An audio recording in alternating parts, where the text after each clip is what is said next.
Assalamualaikum warahmatullahi wabarakatuh. Alhamdulillahi rabbil alamin. Segala puji bagi Allah yang masih memberi kita nikmat iman dan Islam hingga hari ini. Allahumma salli ala Sayyidina Muhammad wa ala alihi wa sahbihi ajma'in. Sahabatku yang dirahmati Allah, di balik ketenangan sebuah desa yang damai, ternyata ada rahasia kelam yang hampir merenggut akidah masyarakatnya. Siapakah sosok di balik semua itu? Dan bagaimana kebenaran akhirnya terbongkar? Jangan kemana-mana, mari kita ikuti kisahnya bersama. Di kaki pegunungan yang sejuk, berdirilah sebuah desa bernama Tegal Jaya. Desa ini terkenal subur, sawah-sawahnya menghampar hijau, pepohonan kelapa berbaris rapi, dan sungai kecil mengalir jernih di tengah kampung. Hidup warganya sederhana. Mayoritas adalah petani yang sejak pagi buta turun ke sawah, sementara sebagian lain berdagang di pasar kecamatan. Meski hidup pas-pasan, mereka rukun. Setiap kali panen, selalu ada syukuran bersama. Jika ada warga yang sakit, tetangga bergantian menjenguk dan membantu. Semua seolah berjalan damai hingga sebuah kabar baru mengguncang keseharian mereka. Konon, ada seorang ustadz datang dari jauh, membuka pondok pesantren di pinggir desa. Namanya Ustadz Karim. Penampilannya bersih, jubah putih, sorban rapi, suara bacaan Qur'annya merdu. Orang-orang kagum sejak pertama kali mendengarnya berceramah di masjid. Tapi yang lebih mengejutkan, ada kabar bahwa beliau bisa menyembuhkan orang sakit hanya dengan doa. Bayangkan, seorang anak yang lama terbaring demam tiba-tiba sembuh setelah diusap tangannya. Seorang pedagang yang usahanya nyaris bangkrut tiba-tiba kembali laris setelah datang kepadanya. Dari mulut ke mulut, cerita itu menyebar cepat. Masyarakat desa yang sederhana pun mulai percaya. Mungkin inilah Ustadz Karomah, wali Allah yang diturunkan untuk menolong kami. Mereka berbondong-bondong datang, mengantri di pondoknya, membawa keluarga yang sakit, bahkan menyerahkan sebagian harta sebagai tanda syukur. Semakin hari, nama Karim semakin harum. Pondok pesantrennya ramai, bahkan pejabat desa pun mulai mendekat. Dari RT, lurah hingga camat, semua kagum dengan sosok Ustadz baru itu. Tapi di balik kekaguman itu, ada sesuatu yang janggal. Beberapa orang berbisik pelan. Ada kesembuhan yang tak bertahan lama. Ada keanehan dalam ritual yang dijalankan. Namun suara-suara kecil itu tenggelam di tengah lautan pujian dan sanjungan. Hingga pada suatu malam, seorang warga tua berbisik lirih kepada cucunya. "Nak, jangan mudah percaya. Kadang yang terlihat putih belum tentu suci. Ada yang disembunyikan di balik jubah itu." Suara itu lenyap di telan sunyi, meninggalkan tanda tanya besar di hati. Siapa sebenarnya Ustadz Karim dan rahasia apa yang disimpannya? Seiring berjalannya waktu, pesona Ustadz Karim makin kuat di desa Tegal Jaya. Pondok pesantrennya yang dinamai Pesantren Nur Cahaya terus dipenuhi santri dan warga yang mencari berkah. Dari luar, semua tampak indah. Lantunan doa setiap malam, pengajian rutin, dan kegiatan sosial untuk warga. Tapi, bila kita menyelami lebih dalam, ada arus gelap yang tersembunyi di balik cahaya itu. Karim bukan hanya seorang ustadz biasa. Diam-diam, ia membangun sistem yang sangat terencana. Ia merekrut orang-orang setempat, memberikan mereka sedikit uang, lalu menjadikannya pengikut fanatik. Tugas mereka sederhana, menyebarkan kabar tentang kesaktian sang ustadz, sekaligus mengawasi siapa saja yang meragukan dirinya. Tak berhenti di situ, Karim juga pandai bermain uang. Ia menyuap pejabat-pejabat desa, mulai dari ketua RT, lalu lurah, bahkan camat. Semua diberi amplop syukur agar menutup mata. Jadilah nama Karim makin tak tersentuh hukum. Pondok pesantren itu pun berubah wajah. Di balik kegiatan pengajian, ada praktik-praktik menyimpang. Para santriwati muda dijodohkan secara paksa dengan ustadz-ustadz sepuh yang sudah beristri. Ritual ruqyah yang dijalankan seringkali hanyalah trik sulap murahan. Api muncul dari telapak tangan, air berubah warna, batu kecil seolah menghilang di udara. Semua dikemas sebagai karomah, keajaiban yang katanya datang dari langit. Masyarakat yang awam agama terpesona. Mereka menunduk, percaya, dan semakin tunduk kepada Karim. Seolah seluruh desa kini hidup dalam genggaman tangannya. Namun, di tengah semua itu, ada segelintir warga yang mulai curiga. Mereka berbisik di belakang rumah, takut didengar pengikut Karim. Benarkah ini ustadz? Atau hanya dukun yang berselimut agama? Desas-desus itu semakin kuat, tapi tak ada yang berani melawan. Hingga suatu hari, sebuah kabar menyebar. Seorang pemuda alim bernama Fahri pulang dari Timur Tengah. Siapa sebenarnya Fahri dan akankah kepulangannya mengguncangkan singgasana Karim? Nama Fahri begitu dikenal di desa Tegaljaya. Ia bukan pemuda sembarangan. Ayahnya adalah seorang ustadz kampung yang setiap sore mengajar anak-anak mengaji di musola kecil, menjadi imam sholat 5 waktu, sekaligus guru honorer agama di sekolah dasar swasta. Sosok yang alim, sabar, dan rendah hati. Padahal, dulu ayah Fahri pernah ditawari jabatan di Kementerian Agama, tapi ia menolak dengan halus. Katanya, jabatan bisa memberi nama besar, tapi tidak mampu menenangkan hati. Ia lebih memilih kembali ke desa, menemani masa tua ibunya. Meski tak bertahan lama, akhirnya suasana kampung, warga yang sederhana, dan kedamaian desa membuatnya mantap tinggal di tanah kelahirannya. Ia mengabdikan hidup untuk mendidik anak-anak mengaji, membimbing jamaah sholat, dan mengajar agama dengan penuh keikhlasan. Baginya harta sejati bukan rumah megah atau emas, melainkan ketentraman saat mengingat Allah dan saat dirinya diingat Allah. Sementara ibunya adalah putri seorang kiai besar di Madura. Dari ibunya, Fahri mewarisi keteguhan hati, kecintaan pada ilmu, dan kesederhanaan hidup. Dari pasangan ini lahir Fahri, pemuda yang tumbuh dalam pelukan Al-Quran, ditempa dengan akhlak mulia, dan ditempa kesabaran sejak kecil. Maka tak heran ketika ia menuntut ilmu agama di Timur Tengah, Fahri menjadi sosok yang dihormati sekaligus dicintai karena akhlaknya. Kini setelah bertahun-tahun, Fahri kembali ke kampung halamannya. Bukan sekadar pulang seorang anak pada orang tua, tapi juga kembalinya cahaya yang selama ini ditunggu masyarakat. Begitu pulang, ia tak langsung tampil di masjid besar. Fahri justru sederhana, membuka pengajian kecil di serambi rumahnya untuk anak-anak. Ia mengajarkan membaca Quran, doa-doa harian, juga akhlak dasar. Suaranya lembut, penuh kasih sayang. Perlahan, simpati masyarakat tumbuh. Orang tua senang karena anak-anak mereka diajari dengan tulus, tanpa biaya, tanpa embel-embel. Tapi di balik itu, Fahri mulai mendengar desas-desus tentang praktik Ustaz Karim. Ia tak serta-merta menuduh. Fahri sabar.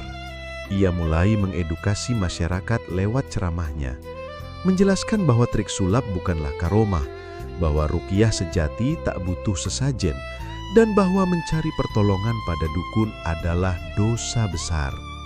Kata-kata itu membuat sebagian warga tercerahkan, namun kabar cepat sampai ke telinga Karim. Ia murka. Bagaimana mungkin seorang pemuda baru pulang berani merusak pengaruhnya? Ketegangan meningkat. Suatu sore, pengajian Fahri dilempari batu oleh sekelompok pemuda bayaran Karim. Jendela rumahnya pecah. Anak-anak berteriak ketakutan. Namun Fahri tetap tersenyum, menenangkan murid-muridnya. Jangan takut, kebenaran tak akan kalah oleh kebohongan. Malam itu tekanan memuncak. Pengikut Karim memaksa Fahri diusir dari desa. Mereka berteriak di depan rumahnya, mengancam, menakut-nakuti. Akhirnya Fahri pun diusir dengan hinaan. Namun sebelum meninggalkan desanya, ia berdiri menatap kerumunan dengan tatapan teduh. Suaranya mantap, senyumnya tak pudar. Kalian boleh mengusirku, tapi cahaya kebenaran akan kembali. Dan ketika saatnya tiba, kebohongan akan terbakar oleh cahaya itu. Ucapan itu membuat sebagian warga tercekak. Ada getaran aneh di hati mereka, tapi yang lain hanya berteriak marah, menutup telinga dari kata-kata kebenaran. Dan di kejauhan, dengan langkah perlahan meninggalkan kampung, Fahri sudah punya rencana besar. Fahri berjalan meninggalkan desanya dengan langkah berat, namun hatinya tetap tenang.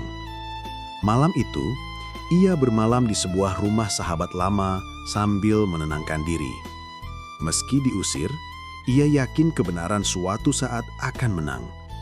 Dalam kesepian itu, Fahri teringat pada gurunya di Timur Tengah, seorang syekh besar dari Indonesia yang punya ribuan murid.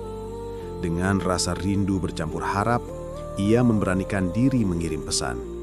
Tak disangka, sang syekh merespons cepat. "Fahri anakku, kebenaran memang selalu diuji.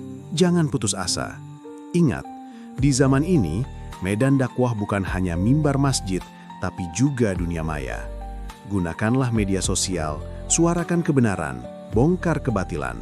Kau tidak sendirian." Kata-kata itu menyalakan semangat baru di dada Fahri. Ia sadar, meski diusir dari kampung, ia masih punya ruang yang lebih luas, dunia digital. Maka dimulailah langkah baru. Dengan peralatan sederhana, hanya ponsel dan jaringan internet pinjaman, Fahri mulai membuat video. Ia tampil apa adanya dengan wajah teduh dan suara menenangkan. Isinya sederhana, tapi menghujam. Penjelasan dalil tentang larangan mendatangi dukun, kisah para sahabat yang melawan syirik, hingga cara membedakan antara karamah sejati dan trik sulap murahan. Video-video itu tersebar cepat. Dalam hitungan hari, ratusan orang menonton. Dalam seminggu, ribuan. Dan yang lebih mengejutkan, sebagian warga desa Tegal Jaya diam-diam menontonnya lewat ponsel mereka. Astagfirullah, jadi selama ini kita tertipu? Bisik seorang ibu yang anaknya pernah dijodohkan paksa. Kalau benar berarti Ustadz Karim hanyalah dukun berkedok agama, kata seorang bapak dengan wajah marah. Simpati mulai mengalir. Fahri pun semakin giat. Ia tidak hanya berbicara agama, tapi juga memberikan edukasi praktis. Bagaimana doa-doa sederhana menenangkan hati. Bagaimana sedekah mengalirkan berkah. Bagaimana ilmu agama yang murni justru membebaskan manusia dari belenggu. Sementara itu, di desa Tegal Jaya, Ustadz Karim mulai gelisah. Pengikut setianya melapor, "Ustadz, video Fahri sudah ditonton ribuan orang. Banyak warga mulai ragu pada kita."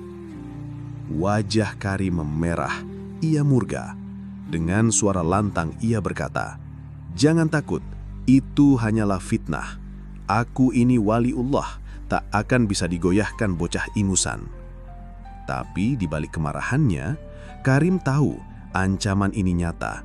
Ia semakin rajin mengadakan pertunjukan keajaiban, berharap bisa mempertahankan pengaruhnya. Namun masyarakat kini mulai membandingkan apa yang ditunjukkan Fahri di video persis sama dengan yang dilakukan Karim di panggungnya.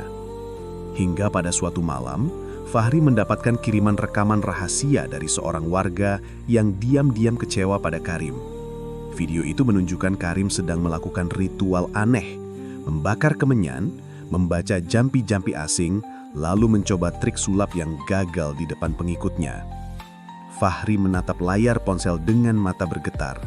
Ia tahu, inilah momen penting. Dengan bukti ini, topeng Karim bisa runtuh. Tapi ia juga sadar, jika video ini disebar, pertarungan akan semakin sengit, bahkan bisa berujung pada kerusuhan. Ia menarik napas panjang, lalu berbisik, "Ya Allah, jika ini jalannya, maka berikanlah kekuatan. Sebab kebenaran harus ditegakkan walau apapun resikonya. Dan keesokan paginya, video itu pun siap untuk disebarkan. Pagi itu, jagat maya geger. Video yang diunggah Fahri tersebar luas, menampilkan Ustadz Karim sedang membakar kemenyan, merapal jampi-jampi, lalu gagal melakukan trik sulap di depan para pengikutnya. Reaksi masyarakat meledak. Grup WhatsApp desa penuh komentar. Astagfirullah, ternyata benar kata Fahri. Selama ini kita dibodohi. Saya sendiri pernah dimintai uang jutaan dengan janji kesembuhan, tapi tak ada hasilnya. Malam itu, ratusan warga berkumpul di balai desa, sebagian menuntut klarifikasi.